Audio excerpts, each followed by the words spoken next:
Good morning और bright senior secondary school Palwa school Shikhar की online कक्षाओं में आप सभी का स्वागत है। आज की हमारी कक्षा होगी हिंदी विषय प्रकरण है वाक्य शुद्धिकरण और इसका दूसरा नाम अपन अशुद्धि निराकरण भी ले सकते हैं। अपन ने दो टॉपिक पढ़ लिए थे, इसमें 2 पॉइंट तक पढ़ लिए थे और तीसरे पॉइंट के रूप में अपन पढ़ेंगे सर्वनाम संबंधी अशुद्धि। सर्वनाम संबंधी अशुद्धि। वाक्य में सर्वनाम शब्द का प्रयोग सही ढंग से नहीं होता है तो वहां पर सर्वनाम संबंधी अशुद्धि होती है। बच्चों मैं आपको बताना चाहूंगा कि सर्वनाम कहते किसे। सर्वनाम की एक सामान्य सी परिभाषा कि वे शब्द जो संज्ञा के स्थान पर वाक्य में प्रयुक्त होते हैं उन्हें सर्वनाम कहते हैं। सर्वनाम से सामान्य तात्पर्य सर्व का अर्थ सभी का, नाम का अर्थ नाम। सर्वनाम शब्द का तात्पर्य सभी का नाम अर्थात संज्ञा के स्थान पर प्रयुक्त होने वाले शब्दों को सर्वनाम कहते हैं। तो अपन उदाहरण के रूप में पढ़ेंगे तुम, तुम्हारे भाई के पास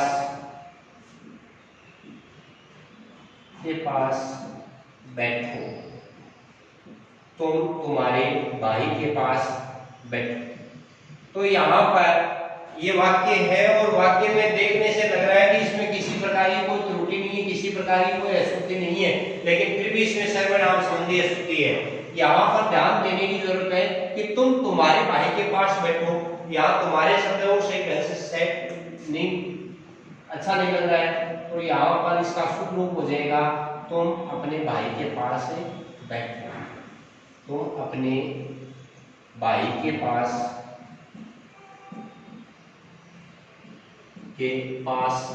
बैठो। तो यहाँ पर सर्वनाम संबंधी जो अशुद्धि थी उसका अपन ने निराकरण कर दिया है और ये था कि तुम तुम्हारे भाई के पास बैठो। तो यहाँ तुम्हारे शब्द के स्थान पर अपने शब्द का प्रयोग है वो थोड़ा अच्छा लगता है।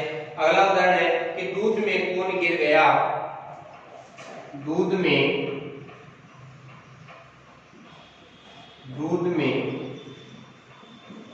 कौन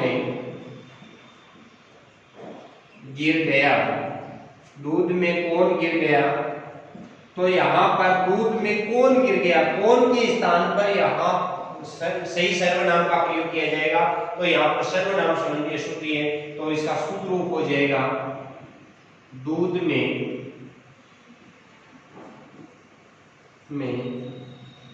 क्या गिर गया। दूध में कौन गिर गया की जगह हो जाएगा दूध में क्या गिर गया, क्योंकि कौन शब्द है वो अधिकांशतः पुरुष या स्त्री के लिए प्रयुक्त होता है, जबकि क्या शब्द है वो किसी सामान्य की पतंगे या जानवर हो या छोटी कोई चीज हो तो उसके लिए भी प्रयुक्त हो सकता है। अगला है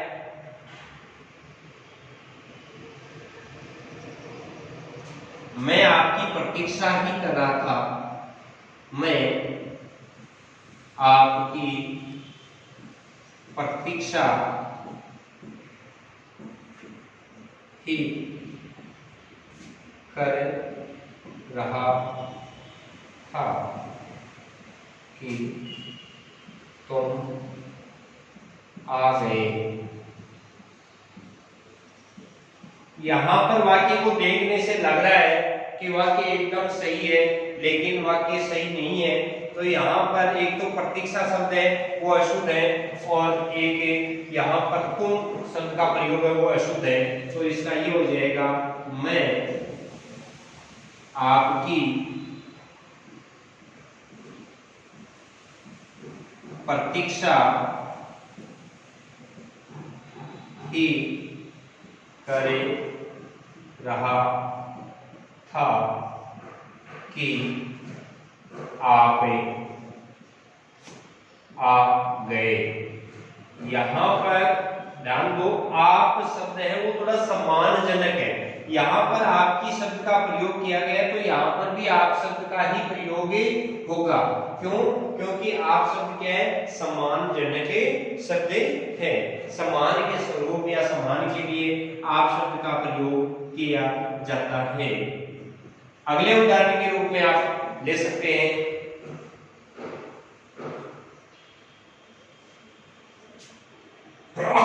मेरे को 10 रुपए चाहिए। मेरे को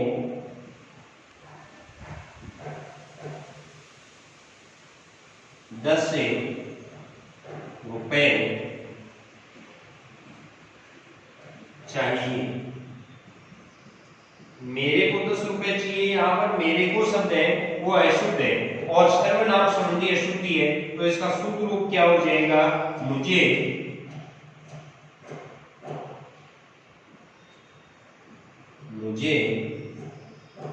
10 रुपए चाहिए। मुझे 10 रुपए चाहिए। मुझे 10 रुपए चाहिए, मेरे को 10 रुपए चाहिए। यहाँ मेरे को शब्द है वो अशुद्ध है और इसका शुद्ध रूप हो जाएगा मुझे 10 रुपए चाहिए।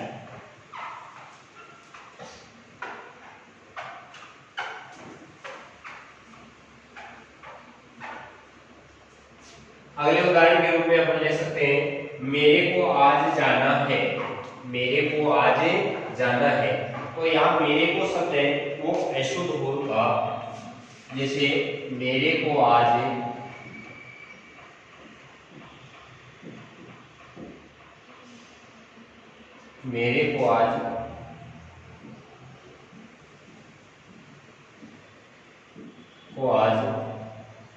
जाना है, तो यहाँ पर मेरे को शब्द है वो अशुद्ध है और इसका शुद्ध रूप हो जाएगा मुझे आज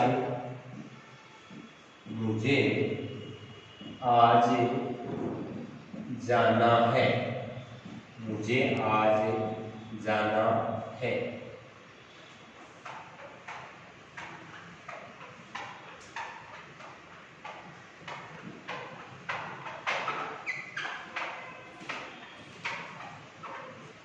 तो बच्चों आप सर्वनाम संबंधी अशुद्धियां हैं उनका निराकरण कर सकते हैं। सर्वनाम का आपको ध्यान होना चाहिए कि सर्वनाम का प्रयोग किस प्रकार से होना है, या सर्वनाम कौन कौन से होते हैं, या सर्वनाम का प्रयोग किस प्रकार से किया जाता है।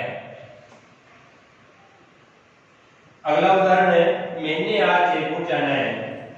मैंने आज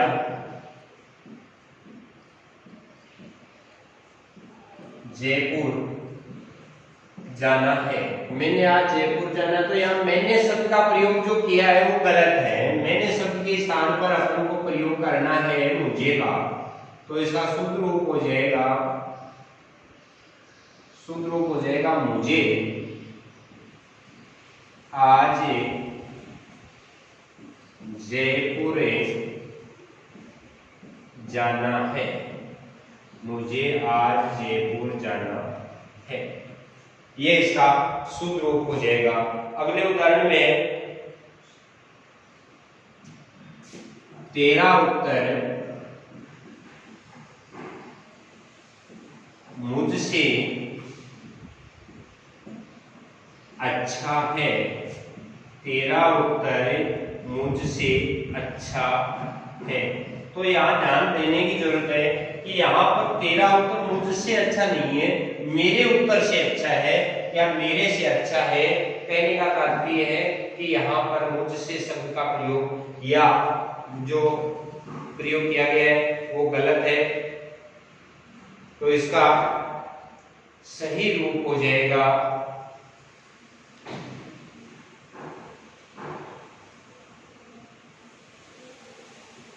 तेरे के स्थान पर आपका हो जाएगा आपका उत्तर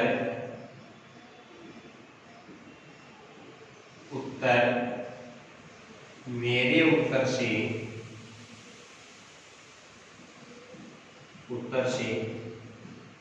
अच्छा है। आपका उत्तर मेरे उत्तर से अच्छा है, तो इसका शुद्ध रूप ये हो जाएगा। एक तो तेरा शब्द है और तेरा शब्द तू शब्द का प्रयोग बहुत कम किया जाता है। इसके स्थान पर आपका, आपकी या आपके शब्दों का प्रयोग किया जाता है। अगला है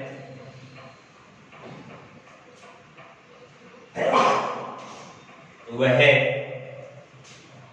रेडियो पर बोल रहे थे। यहां पर क्रिया बहुवचन की है, जबकि कर्ता एकवचन में, तो ये भी अशुद्धि है, सर्वनाम संबंधी है। वे रेडियो पर बोल रहे थे। वे रेडियो पर बोल रहे थे। वे रेडियो पर बोल रहे थे, ये वाक्य में सर्वनाम संबंधी अशुद्धि है। अगले उदाहरण के रूप में हम देख सकते हैं।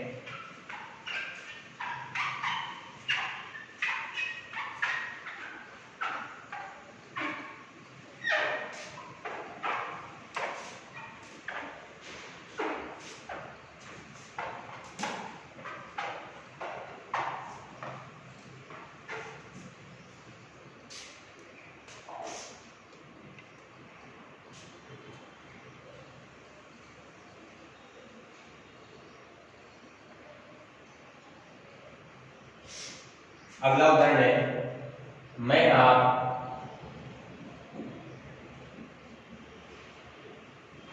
से प्रीति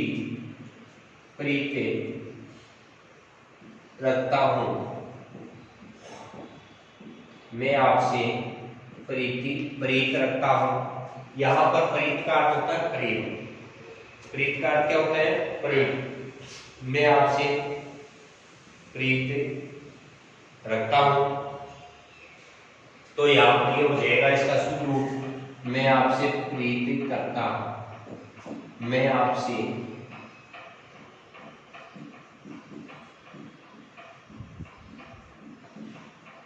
प्रीत करता हूं। रखता हूं के स्थान पर क्या हो जाएगा? करता हूं। अगले उदाहरण में, माताजी ने मुझको बुलाया। माताजी ने मुझको बुलाया। माताजी ने मुझको बुलाया, तो इसका शुद्ध रूप ये हो जाएगा, मुझको के स्थान पर मुझे हो जाएगा। मुझको के स्थान पर क्या हो जाएगा? मुझे। माताजी ने मुझे बुलाया। माताजी ने मुझे बुलाया, तो यहां मुझको के स्थान पर क्या हो गया? मुझे। अगला है, वह ईमानदार इंसान है।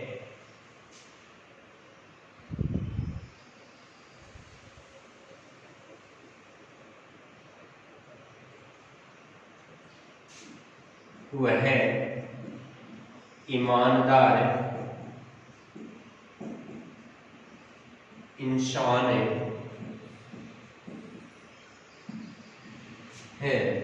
यहां पर थोड़ी सी देखने की जरूरत है, जो है के ऊपर एक बिंदु सा लगा हुआ है, इसका अर्थ है बहुवचन। इसका अर्थ क्या है? बहुवचन। जबकि करता क्या है? एक वचन। तो यहां पर शुद्ध रूप में वह के स्थान पर सर्वनाम, वह के स्थान पे क्या हो जाएगा? वे ईमानदार इंसान हैं। वे ईमानदार इंसान हैं। तो यहां पर अगर क्रिया बहुवचन की है और कर्ता एक वचन है, तो वहां पर कर्ता भी क्या हो जाएगा? बहुवचन हो जाएगा। जब सर्वनाम संबंधी अशुद्धि हो तब। कब होगा? जब सर्वनाम संबंधी अशुद्धि हो तब। सीता और सीता का पुत्र कार्य में व्यस्त है। अगला उदाहरण है, सीता का पुत्र पुत्र कार्य में व्यस्त हैं। अब थोड़ा सा ध्यान देने की जरूरत है बेटा कि यहाँ सीता और सीता का पुत्र, यहाँ बार बार सीता शब्द का प्रयोग किया गया है, तो सर्वनाम का प्रयोग बार बार संज्ञा शब्दों की आवर्ती से बचने के लिए ही तो किया जाता है। तो यहाँ पर सीता शब्द का प्रयोग है वो एक ही बार किया जाएगा और सीता की जगह सर्वनाम का प्रयोग हो जाएगा। तो इसका सूत्र रूप क्या हो जाएगा, सीता और उसका पुत्र, सीता और उसका पुत्र कार्य में व्यस्त हैं, कार्य में व्यस्त हैं। तो यहाँ पर सीता शब्द के स्थान पर उसका शब्द का प्रयोग किया है। उसका शब्द है वो सर्वनाम शब्द है और सर्वनाम शब्दों का प्रयोग संज्ञा के स्थान पर किया जाता है। और बच्चों आपको यह भी पता होना चाहिए कि सर्वनाम शब्दों का प्रयोग क्यों किया जाता है, बार बार संज्ञा की आवर्ती से बचने के लिए सर्वनाम शब्दों का प्रयोग किया जाता है। तो यहाँ पर आपने सर्वनाम संबंधी जो अशुद्धि पढ़ी है इसको भी आपको अच्छे ढंग से ध्यान देने की जरूरत है। अपन ने 3 पॉइंट वाक्य शुद्धिकरण के अंतर्गत पढ़ लिए हैं। पहले पॉइंट के रूप में अपन ने पढ़ा था अनावश्यक शब्दों के प्रयोग से अशुद्धि, दूसरा पढ़ा था अनुपयुक्त शब्दों के कारण अशुद्धि, और तीसरे पॉइंट के रूप में अपन ने पढ़ा है सर्वनाम संबंधी अशुद्धि, सर्वनाम शब्दों के कारण अशुद्धि होना। और चौथा अपन पढ़ेंगे अगले वीडियो में विशेषण संबंधी अशुद्धि या विशेषण शब्दों के प्रयोग में अशुद्धि। तो अगले वीडियो के लिए तैयार रहें।